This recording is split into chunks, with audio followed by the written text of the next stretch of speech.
How to research new markets the easy way. You've heard about researching new markets and how important it is, but you aren't alone if the thought of hours of research seemed like a daunting task.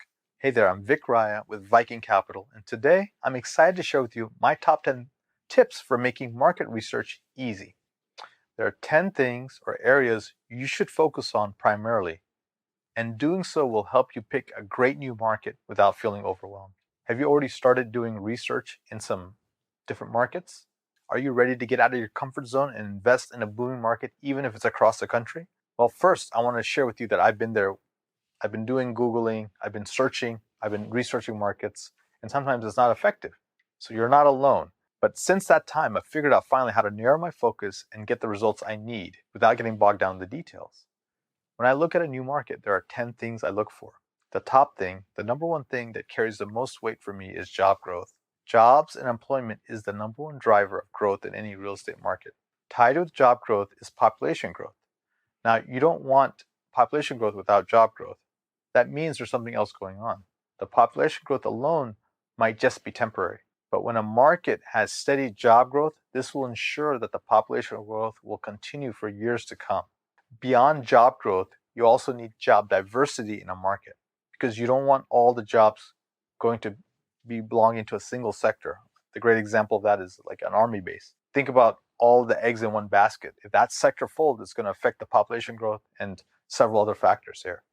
So in addition to job growth and population growth, make sure there's job diversity in your market. Next, you want to find a market that's going to be landlord friendly and has low taxes. And a bonus if there's geographic barriers to prevent too much growth. What do I mean by that? There's things like mountains or oceans or physical restrictions specific to that location that will keep a city from physically growing beyond a certain point.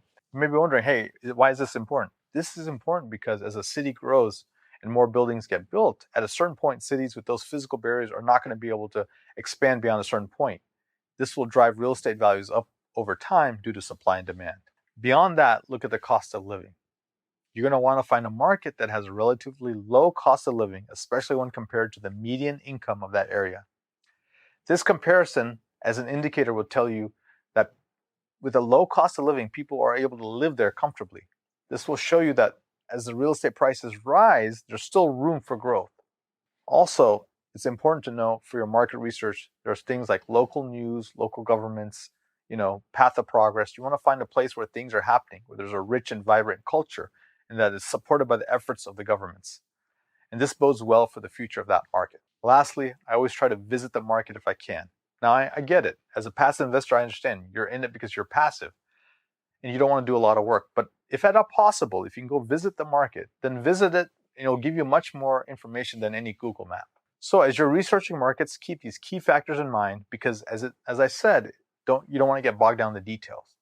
With these 10 tips, let me ask you a question. What area of the country would you like to explore for a potential investment? Isn't it eye-opening to discover how much easier research can be following these strategies? Comment below and tell me what you think. For an even deeper look into actual deals, find the link in the description below and join the Viking Investor Club today. Inside, you'll find access to actual deals and returns of current and past projects. All right, it's time for me to sign off. But before I do, make sure you've subscribed to my channel. If you like this video or know anyone that could benefit from a real estate syndication, hit the like button and share this video with them. I'm Vic with Viking Capital. Thank you so much for watching.